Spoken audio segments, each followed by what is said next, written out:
تخيل دولة بدأت بثلاث مستعمرات صغيرة، تخيل شعب اتسحق واتمحى تقريبا، تخيل دولة بقت أعظم قوة في العالم، دولة بتقدر تتحكم في مصير دول كاملة، تعمل حروب من غير ما ترفع سلاح، وبتسيطر على الكل بالفلوس والنفوذ. ازاي كل ده حصل؟ انا نادر، وفي الفيديو ده هناخدك في رحله من البدايه لحد ما بقت امريكا اقوى قوه في العالم. هنكشف اسرارها ونعرف اسلحتها وطرق سيطرتها. لو عايز تعرف كل التفاصيل اللي عمرها ما اتقالت قبل كده، اضغط اشتراك وفعل الجرس تكون اول واحد يشوف الحقيقه. ويا ريت تشارك الفيديو وتكتب كومنت برايك او اي معلومه عن دوله امريكا. قبل ما يبقى في علم امريكي او دستور، امريكا كانت مليانه شعوب اصليه زي الشيروكي، النافوجو، المايا وغيرها. كان عندهم حضاره، تقاليد ونظم حياه متقدمه، بيعيشوا متناغمين مع الطبيعه، بيعرفوا يزرعوا ويصطادوا ويبنوا مجتمعات قويه. لما وصل الاوروبيين، الاسبان والفرنساويين والانجليز جابوا معاهم امراض زي الجدري والحصبه، امراض ما كانش عند السكان الاصليين مناعه ضدها. مات ملايين.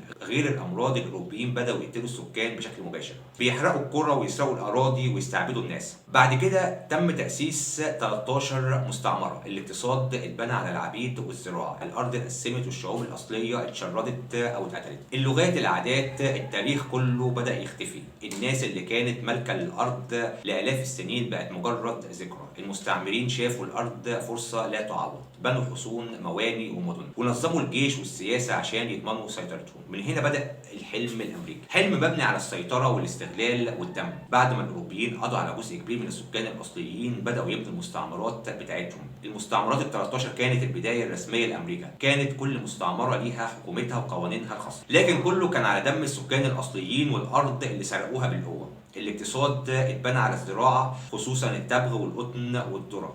العبيد من افريقيا بقوا اساس القوه الاقتصاديه. السكان الاصليين اتشردوا او تعبوا من الحروب المستمره. الانجليز كان عندهم خطه محكمه، كل مستعمره تبني نفسها بطريقه بتدعم الدوله الام، لكن في نفس الوقت كان في صراعات مستمره مع السكان الاصليين، حروب ومجازر ونفي قسري، والارض كلها اتقسمت بالقوانين الاوروبيه. هنا بدات فكره الدوله الجديده، مش دوله حريه وعداله زي ما بيحبوا يقولوا. الدوله اتولدت على اساس السيطره والاستغلال، على انقاض حضاره شعوب كانت ساكنه الارض دي لالاف السنين. وخط المستعمرين اول خطواتهم على دم وموارد مسلوبه. في سنه 1776 اعلنوا ان امريكا خلاص بقت حره. المستعمرات ال 13 انفصلت عن بريطانيا، اعلنوا الحريه والديمقراطيه، لكن الحقيقه كانت مختلفه بشكل كامل. السكان الاصليين اراضيهم اتاخدت واستمر التشريد والمجازر. العبيد الافارقه لسه في العبوديه وشغالين في المزارع من غير اي حقوق. الحريه كانت للناس اللي معاها فلوس وسلاح، وللي يقدر يفرض سلطته. الحرب ضد الانجليز كانت طويله ودمويه، ملايين ماتوا بسبب المعارك والجوع والامراض. المستعمرين البيض اللي قتلوا اتهدوا في المعارك، اضطروا ان هم يحتلوا اراضي بدل الاراضي اللي خسروها. وبدات امريكا تبني جيشها ونظامها السياسي. الدستور اتكتب بعد كده وقالوا حريه وحقوق للمجتمع، لكن معظم الحقوق كانت للرجاله البيض والملاك. العبيد والسكان الاصليين كانوا دايما مظلومين ومهمشين. استقلال امريكا، حريه الاغلبيه صغيره وثمنها كان دم آلاف الأبرياء، وفي نفس الوقت كانت بداية لصعود أعظم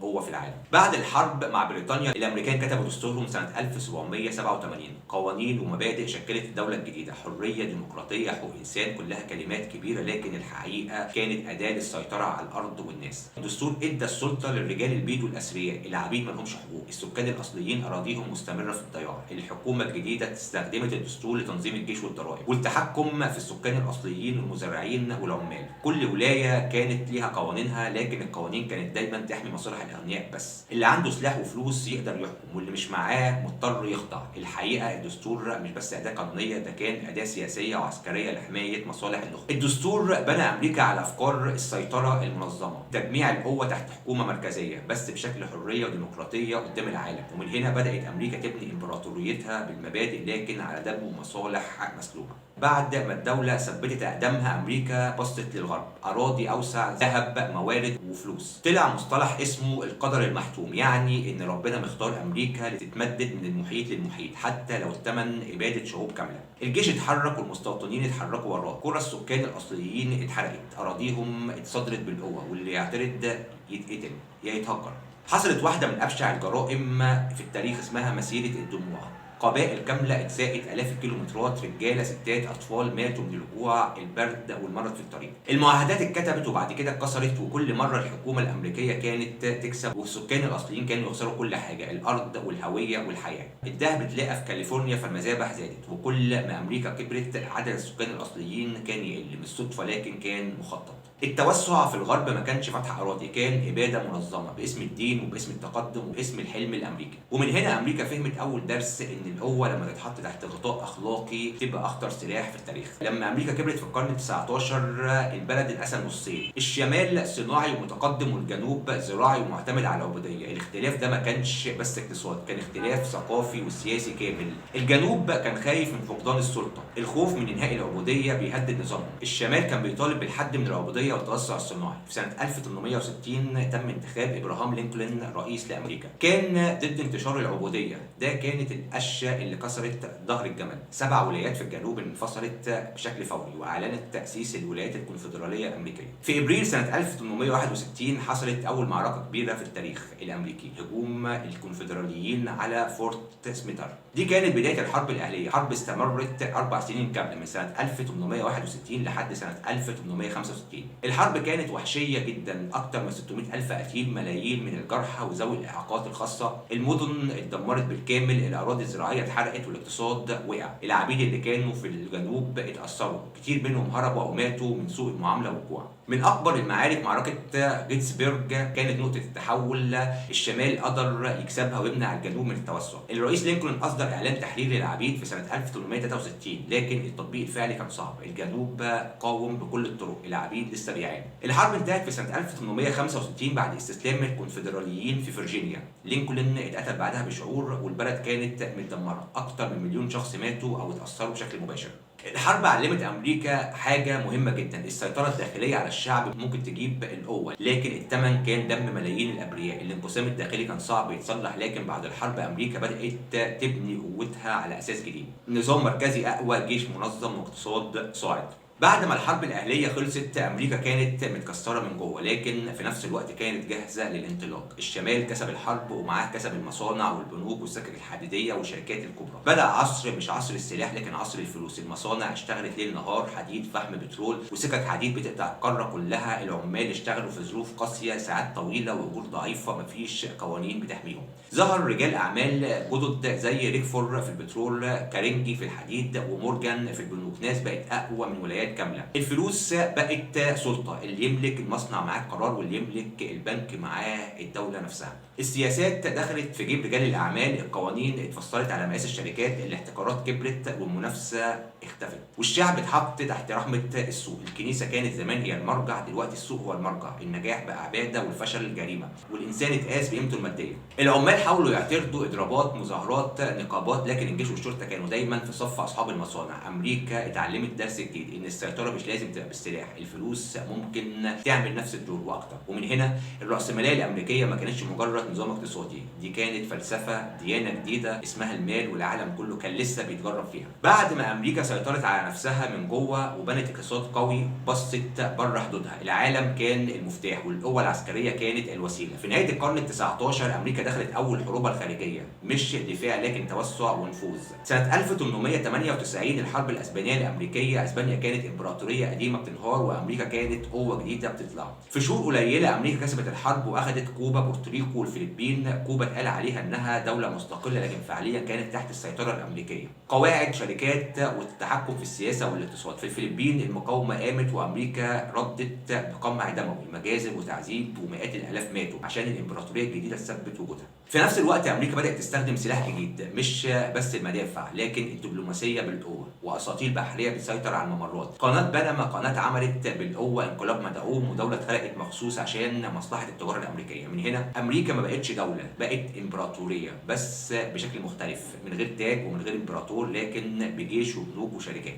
الإمبراطورية الحديثة ما كانتش محتاجة تحتل أرض رسميا، كانت محتاجة تتحكم، ومن هنا العالم كله دخل تحت المدار الأمريكي. لما أوروبا اشتعلت بالحرب أمريكا كانت بعيدة بتراقب وبتحسب. الحرب العالمية الأولى بدأت سنة 1914 وأمريكا فضلت بره في الأول، بتبيع سلاح وتدي قروض وتغذي الحرب من بعيد. دخلت الحرب متأخرة سنة 1917، في اللحظة دي كفة الميزان بدأت بدات تتحرك، شاركت بقوه وطلعت من الحرب منتصره واوروبا متدمره. امريكا خرجت من الحرب الاولى اكبر دائم في العالم، مصانعها شغاله واقتصادها قوي واوروبا غرقانه في الديون. وبين الحربين العالم كان بيتلملم، لكن امريكا كانت بتبني نفسها، مصانع، بنوك وسلاح. الحرب العالميه الثانيه بدات سنه 1939 وامريكا قررت نفس السيناريو. في الاول حياد وتجاره سلاح ودعم غير مباشر، لكن دخلت الحرب بشكل رسمي بعد هجوم بيرل هاربر سنه 1941 والموازين انقلبت. امريكا صنعت آلة حرب ضخمه، مصانعها بقت مصانع دبابات، طيارات وسفن من غير توقف. نهايه الحرب كانت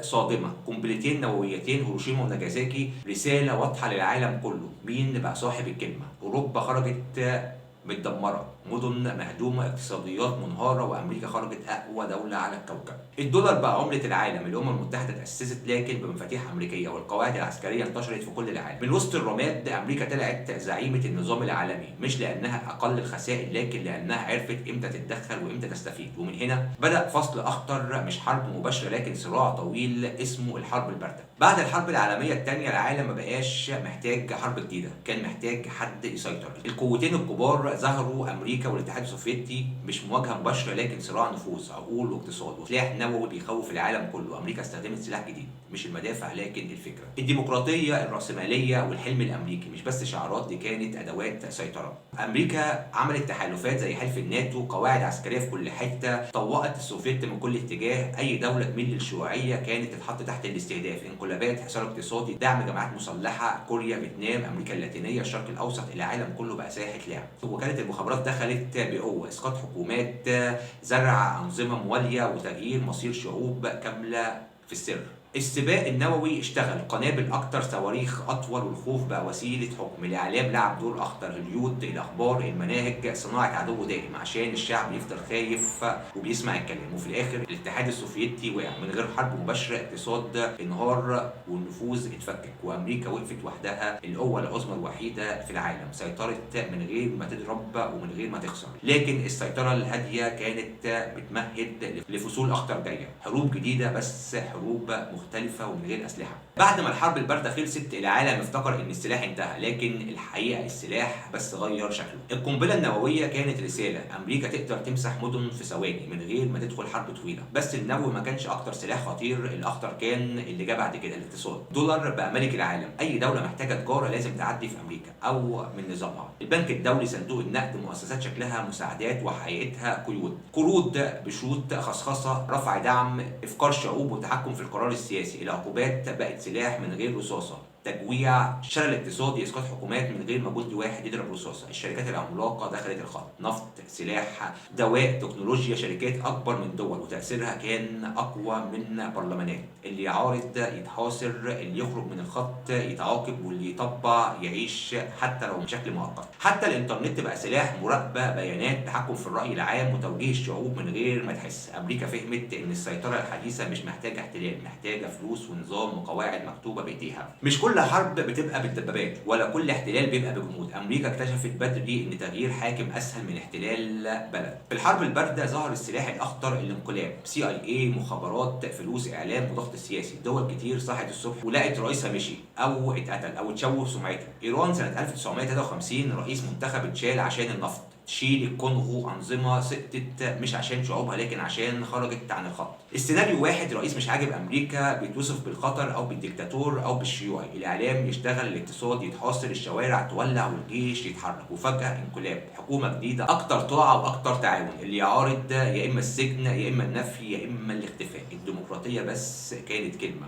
بتتقال لما تخدم المصلحة، وأمريكا كانت دايما تنكر إحنا ملناش دعوة. لكن الوثائق بعد سنين اكتشفت كل حاجة. الانقلابات دي كانت بإيد أمريكا وغيرت مصير شعوب لأجيال، حروب أهلية، فقر وديون وانقسامات من غير ما جندي واحد يضرب رصاصة. دول وقعت وأنظمة اتصنعت، ومن هنا العالم فهم إن السيطرة الحديثة بتتحقق في الخفاء مش على ساحة المعركة. مش كل حرب بتتحارب بالرصاص، في حروب بتتحارب في العقول. امريكا فهمت ده بدري جدا، ان اللي يسيطر على الصوره يسيطر على الحقيقه. الاعلام بقى سلاح، الاخبار، العناوين، اللقطات، مين طيب مين شرير. امريكا دايما البطل والعدو دايما وحش، شخص متوحش ما عندوش انسانيه. حتى لو الحقيقه عكس كده، هوليود دخلت الخط، افلام مسلسلات اكشن وسياسه متغلفه بالترفيه. الجيش الامريكي يطلع منقذ العالم، وكل حرب تبقى ضروره اخلاقيه. الافلام بتهيئ الناس، بتخلي الحرب شكلها عادي بل احيانا بطولي، وتخلي العدو مجرد كائن ما عندوش انسانيه. الاعلام بيكرر لحد ما الكذبه تبقى حقيقه،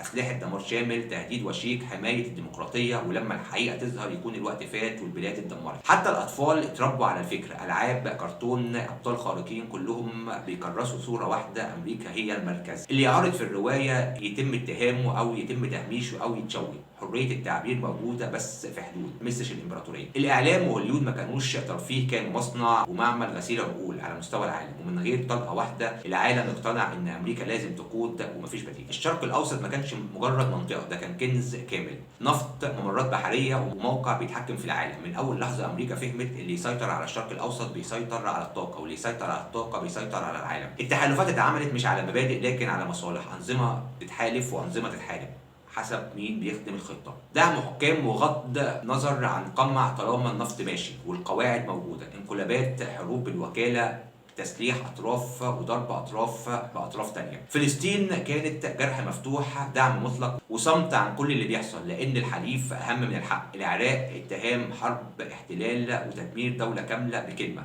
اسلحة دمار شامل. افغانستان حرب طويلة، دم، خراب، وفي الاخر انسحاب، والشعب هو اللي بيدفع الثمن. الشرق الاوسط بقى ساحة تجارب، اسلحة وخطط واعادة رسم خريطة. العدو بيتغير، مرة شيوعي ومرة ارهابي، لكن الهدف ثابت، النفوذ والسيطرة. كل حرب كانت بتحصل باسم الامن، الديمقراطيه، مكافحه الارهاب، لكن على الارض كانت دايما دم، تشريد وانقسام. التحالفات بتتغير، العدو بيبقى صديق والصديق بيبقى عدو حسب اللحظه، والمنطقه فضلت تنزف وامريكا فضلت ماسكه بالخيوط. ولا امبراطوريه في التاريخ كانت فاكره انها هتقع. الرومان، الفرس، المغول، العثمانيين، كلهم كانوا فاكرين انهم قوه ابديه، لكن الزمن ما بيعرفش القوة، بيعرف التغيير. أمريكا وصلت للقمة بالسلاح والمال وبالتحكم في العقول، لكن كل قمة ليها لحظة ثبات وبعديها في انحدار. الانقسام الداخلي كبير، مجتمع منقسم، ثقة بتنهار، وفكرة الحلم الأمريكي بدأت تتاكل. القوة اللي اتحولت لهيمنة بدأت ترهق نفسها. حروب كتير، عداوات أكتر، واقتصاد ضخم بس هش من جوه. دولار قوي لكن الديون أكبر. الجيش مرعب لكن الشعوب بقت أذكى، والإعلام ما بقاش قادر يسيطر زي زمان. التاريخ بيقول إن أي إمبراطورية ما بتقعش فجأة، بتتاكل من جوه ببطء قبل ما يجي حد يهزمها من بره. السؤال الحقيقي مش هل أمريكا هتنتهي، السؤال إمتى وإزاي، وهل العالم هيشوف لحظة سقوط هادية ولا فوضى عالمية. الإمبراطورية بتموت لما بتصدق كذبتها، بتفتكر نفسها أكبر من التاريخ، والتاريخ دايما هو اللي بيكتب آخر كلمة. أنا نادر، وده كان فصل من حكاية قوة غيرت العالم وما زال سؤالها مفتوح. لو حابب تفهم التاريخ مش زي ما بيتحكي لك لكن زي ما حصل فعلا، أو عايز تشوف اللي ورا الصورة واللي بين السطور، اشترك في القناة دلوقتي وفعل الجرس عشان اللي جاي مش مجرد حكاية، اللي جاي حقيقة محتاجة وعي.